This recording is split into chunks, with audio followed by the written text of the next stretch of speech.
You can stand.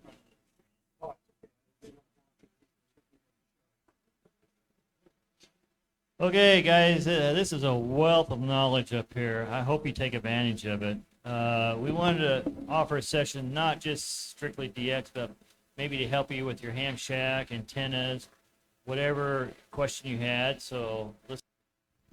Could you guys just go over what your home station looks like? Or breakdown of what you're using, what you guys are using?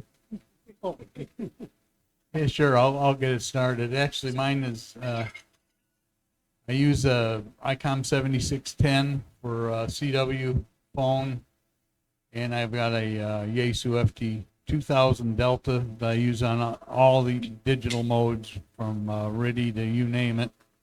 I also have a IC 9700 for VHF UHF, and hopefully in the next couple of weeks I'll actually have antennas up for that. I've been running 2-meter FT8 on a vertical at 30 feet, and so far I've got 62 grid squares, so it can be done. But that's what I have. My antenna right now is just a end-fed long wire until I get the second tower up. Okay, I better get away from here. Vicki and I have basically two main rigs, the Tentec Omni 6 and a Tentec Omni 7. We have a 40-foot tower. It's got the Tenadyne T6 log P, 12-foot boom, so it's not real big, and inverted V's for 160 and 80. And I also have a Heathkit 6er that I'm trying to convert to FT8. Oh, I'm just kidding, guys.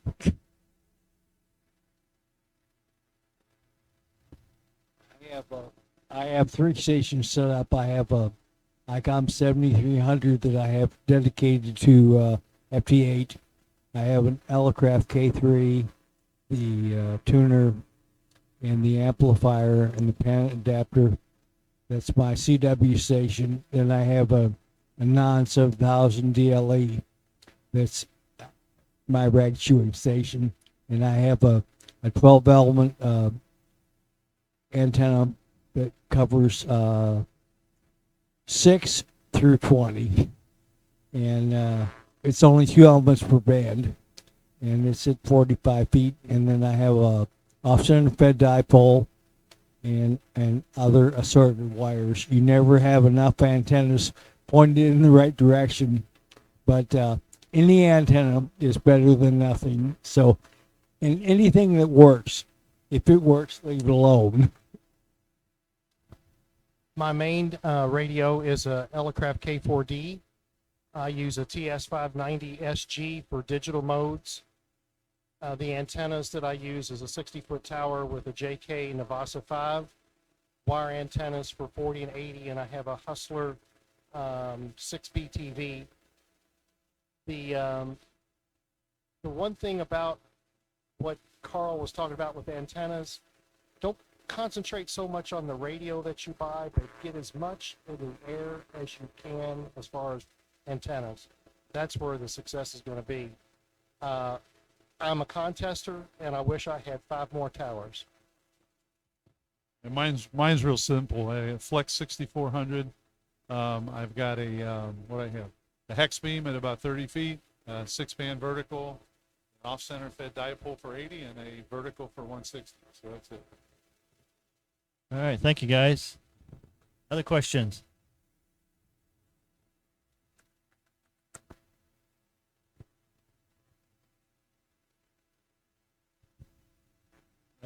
Brock, my name is Brock.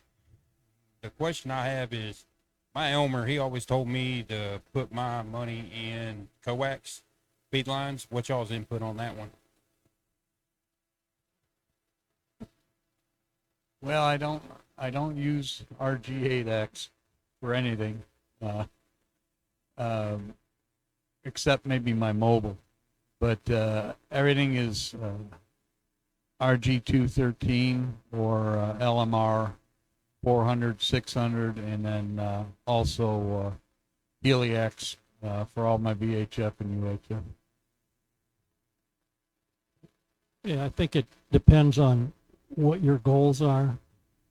RG8 or RG213 is good for just about anything, but if you're a big serious VHF, UHF type, you want to use the bigger stuff, maybe even the hard line, who knows. But if you're just casual operating, RG58 probably work. You got to make sure, just remember if you buy an amplifier, you may need to go up to bigger coax too. So. Yeah,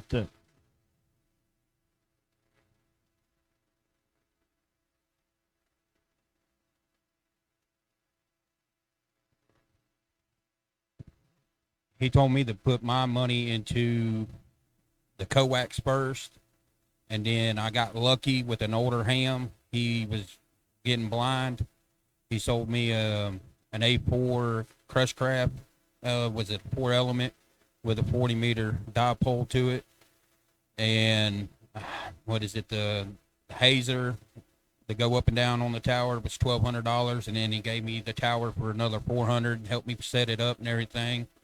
So I spent my money in my coax, and then I started building my station from like the Plex to the amplifier, and I've only been in it for 3 years, so I didn't know what y'all's input on the coax would be.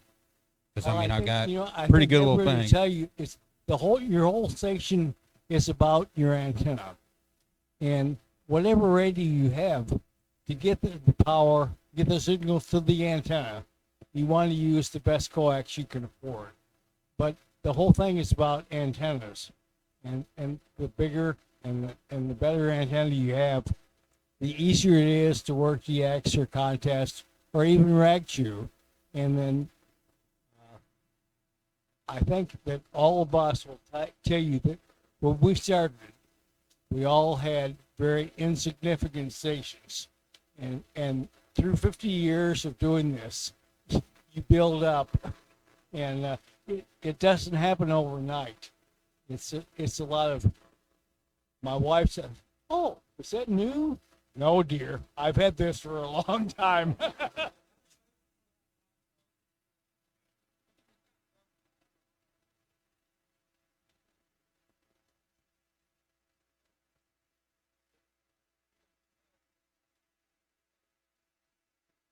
Well, the big thing is once you start operating, and it's been said over and over again, you have to listen, and you can't listen unless you have your butt in a chair. I know Bob says he doesn't ever use RG8X. Bob, I got like 500 feet of that. I'm just saying. 'Cause, I mean, it depends on your application, right? If you're going to go out and do a POTA, a lot of people do POTAs. You don't want to carry RG13 out with you. You want something that's portable. An RG8X or even smaller sometimes, RG316 or 174 works. You just put up a dipole. Jeff, and then another thing that a lot of people don't know is there is an abundance of RG6. And you can use RG6 to inverted V. And because there's no such thing as a 50 ohm antenna. Yeah, RG6 is cable TV coax. It's aluminum, but it's 75 ohm instead of 50 ohm. But it's super cheap. You can't find it as much now as you used to because they've already converted to fiber. But when they were converting to fiber, you used to be able to find that stuff all over the place. When I got in it, basically you got what you could get at Radio Shack. I mean, at the time, that's for the area I lived in. It didn't have any big electronics or surplus stores. Okay, another question?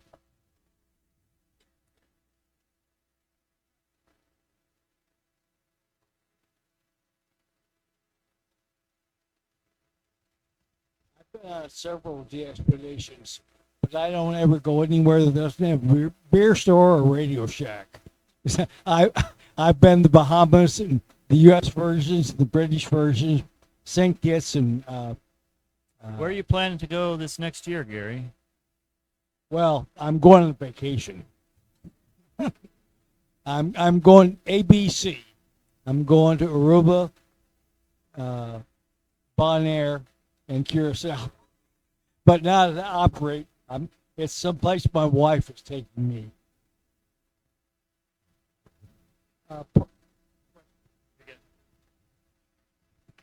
Referring to DXpeditions, how do you work out an operator schedule? With the Perseverance DX group on Clipperton, we had 16 operators. So we had 3 teams of 16. So we divided into 3 teams.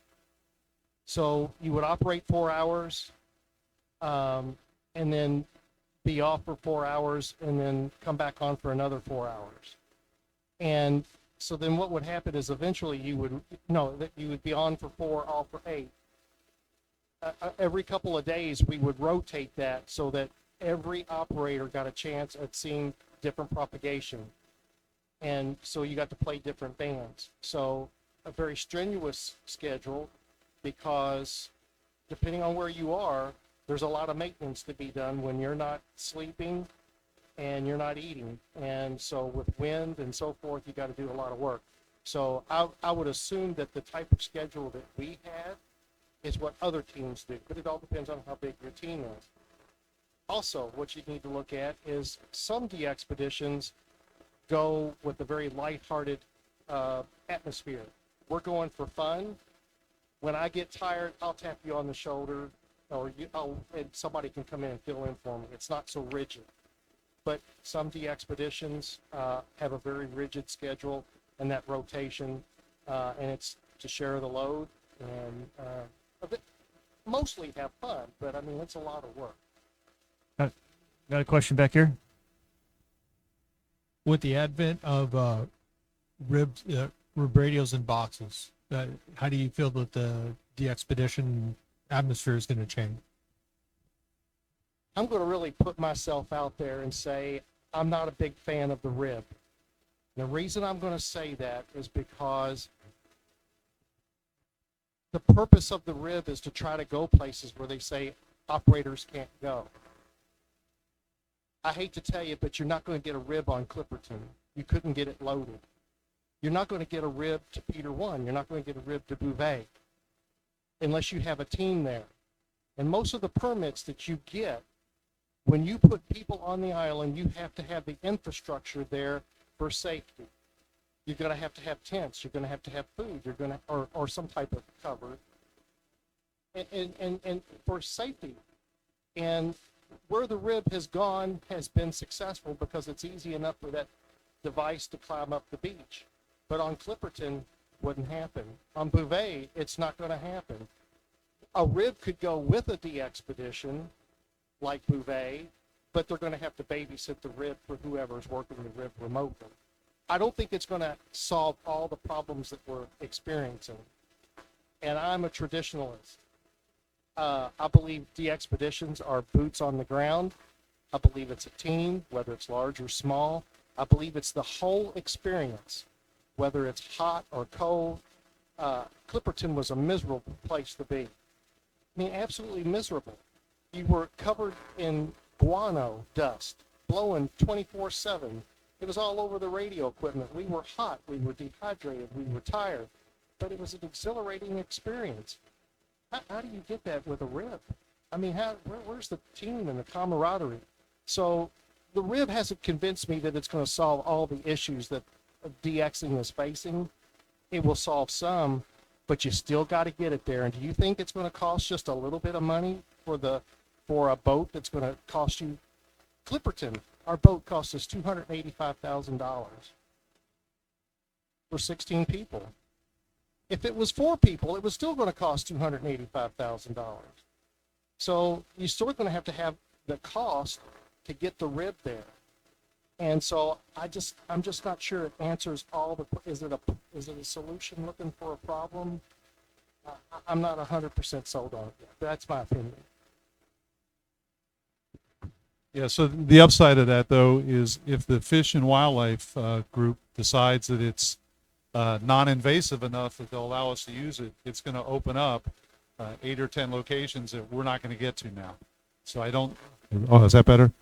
No, I just gonna say, can you explain to everybody what a rib is? Oh, yeah. So a rib is a rig in a box, or a radio in a box. And they literally now have built this floating platform that these radios fit into. They take it up on an island, they put antennas up, eventually it'll have solar panels. Right now it has a generator. And then the team is actually offshore, let's say in a lagoon or something, and they're communicating with it through a radio link. And the transmitter's on the island, so it meets the XCC requirements. The team is in the boat, but they're communicating with it in real time, and then you're actually working the island. So it's a way of keeping the team, all the food, all the cooking, all the sanitary stuff off the island, but putting the radio on the island. There are places they can't go, but there are places where the U.S. Fish and Wildlife has said, you guys aren't going. And they're now opening that up, saying, well, maybe Jarvis, you can go there because you're not going to be on the island, but this device is. So it's not going to solve all the problems, but I think it is going to open some things up. This was a good discussion, and it brings up a very important related issue. And it's kind of what Glenn was getting into in his presentation. The DXCC rules really need to address remote operation. Who can operate, can a foreign entity operate a RIB? And there's lots of stuff there. So hopefully that'll be happening in the DXAC when they talk about that. Okay, thank you. Jay, did you want to add anything? I'm going to regress a little bit on one of the questions about put your money into coax. My personal opinion is you need to, Carl hit it, I think. What's your goals? And what you got to do, I think, is say, my antenna is going to give me X number of dB gain. How much am I going to lose with this type of coax versus this type of coax? And weigh that off. Maybe I should spend, instead of spending money for hardline, I put another element beam up there or whatever. Change from a hex beam to, I don't know, TH11 or something. So I think you need to weigh the differences, how much loss versus how much cost.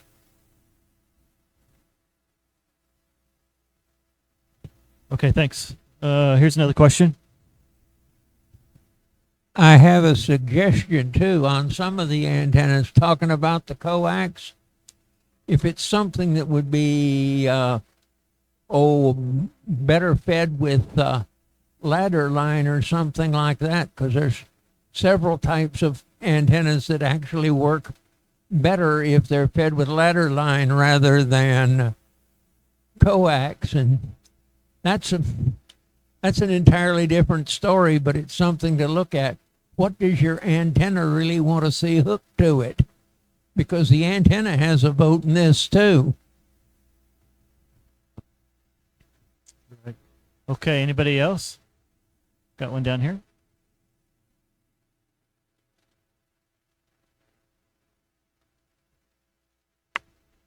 So when you guys are on the expedition like Clipperton, and I think several of you guys are big contesters, how does operating on a place like Clipperton compare to a contest?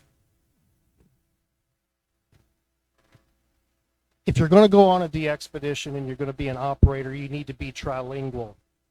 You got to understand the digital modes and how they work. RTTUI was the one I chewed on first at Mellish and Campbell.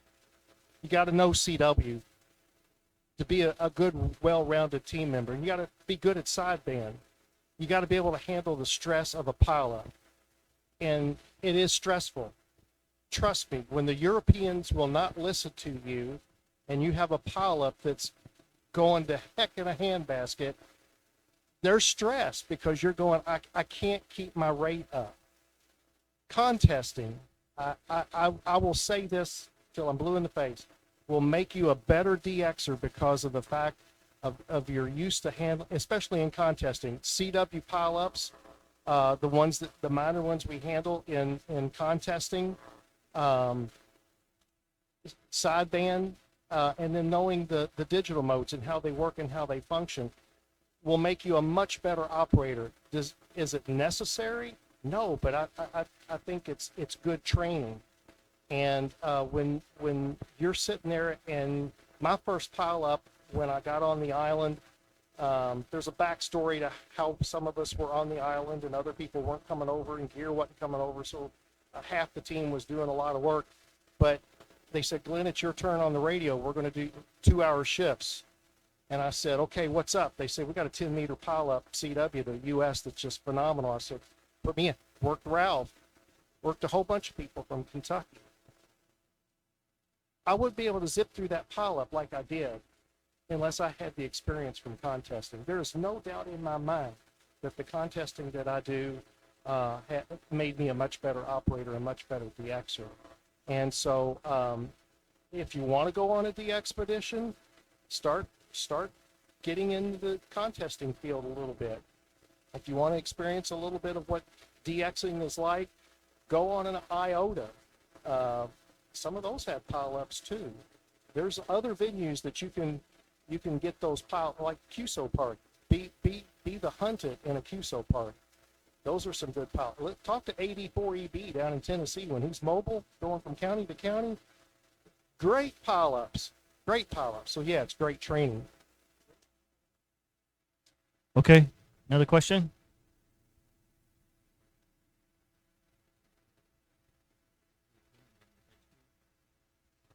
What's my opinion on the hex? Yeah, there we go. In my case, I've had some hip replacements, so I can't climb at all. So to be able to get something in the air that wasn't too heavy that I could manage and still control with a reasonable rotor, that was perfect. And for years, I had a vertical and some off-center fed dipoles and stuff, so the hex beam was a step up. So yeah, I think it's great. It's lightweight, wind resistant, so it was good. I do the same thing. I have a spider beam on a push-up pole with a rotor at the bottom. Really easy to maintain, no concrete. Put a pole in the ground, you're set. Just as a side note, a lot of the volunteers here, we handled 3 different estates this year. Some of our good friends passed away, so we helped liquidate their equipment. One of the toughest things to deal with were the towers. And so towers in concrete, what do you do with them? And I'm thinking about that, so I put up a push-up pole. My kids aren't going to have to worry about it. So, more questions? Just as a reminder, we dropped off a evaluation on your table. If you guys have filled out, you can just turn it over and leave it. You don't have to put your name on it. This is our first year. We'd like to do this again in 2 more years. And so we'd like to get your feedback so we can improve it. So I appreciate that. All right, we're going to move on to one other topic, and then we'll do door prizes, and then we'll cut you all loose. So if Glenn, Bill, and Carl would stay up here, we want to give you a chance to tell us what's going on in your life, and maybe if you're doing any podcasts or websites or anything like that. Glenn, you can go ahead. The Perseverance DX group that I'm associated with just got permission to go to an entity in the top 50. I don't know when the official announcement will be. I'm not going to disclose anything. It's going to be a nice place to go to, and I hope everything holds together. And it'll be DXpedition number 4 for me. So I'm looking forward to that. I don't know how many more I have under my belt, but they're fun to do. And as long as the expense doesn't get too astronomically high, I'll try to go.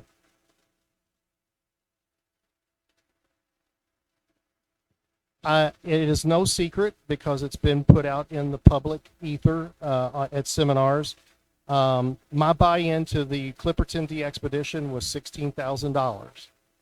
The boat was $285,000. We had to cover costs for generators and tents, food, tables, chairs, because there's nothing on that island.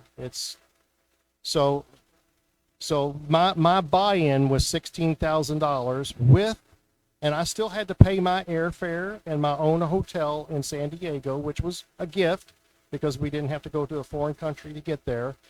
But it's with the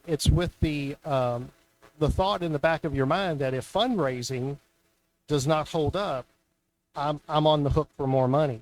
All of us were. Okay.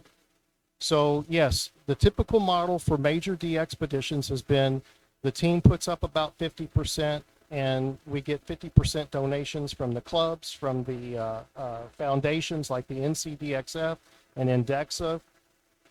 And one of the things that we have seen since COVID is that a lot of DXers are very hesitant until the DXpedition is on the air before they do any type of donation, whether it's $10, $50, $100, whatever.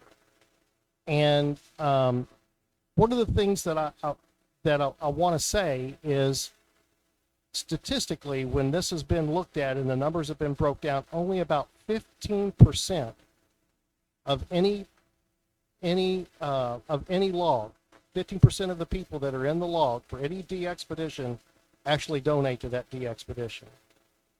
15%. So the other group of people, they're still working us. They're still working us on all the bands, but they're not putting any skin in the game at all as far as just a little bit of help.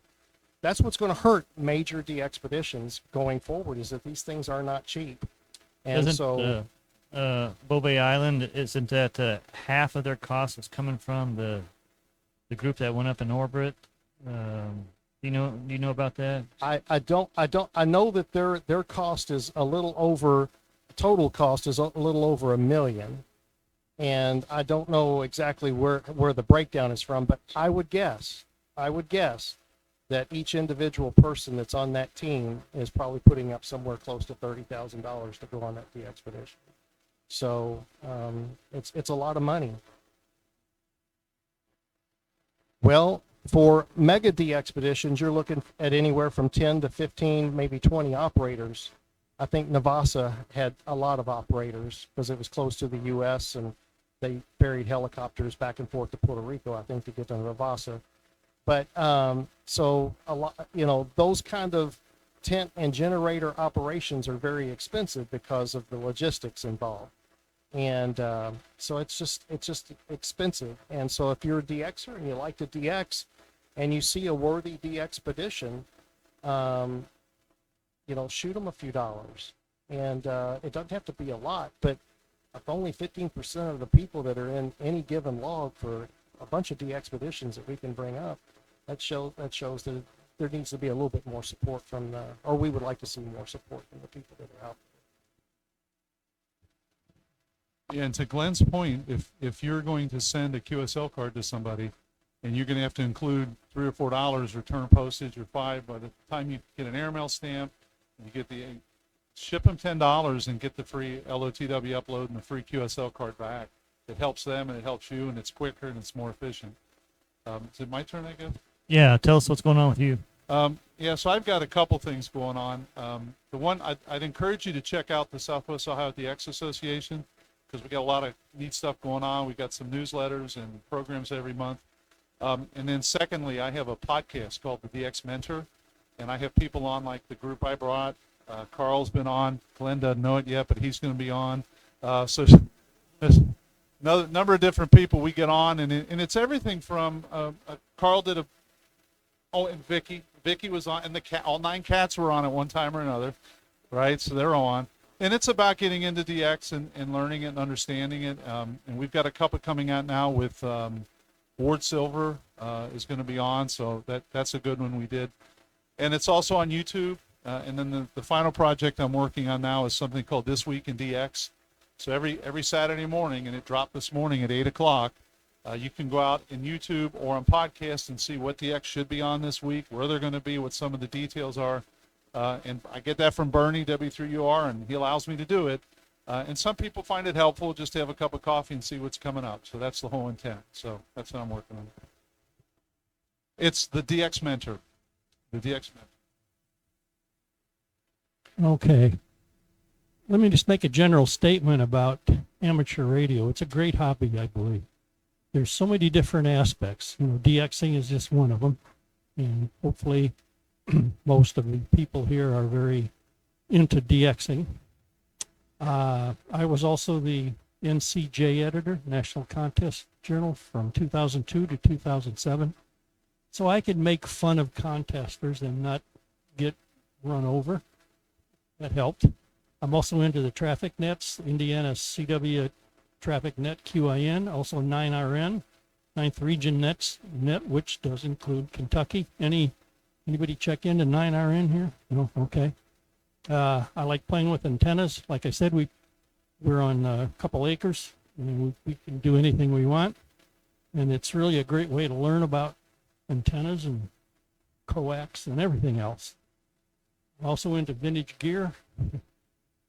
My novice station was a DX35 heat kit and a National NC60. So I have that. I also have a Viking Ranger 2 and a Drake 2B. They work great,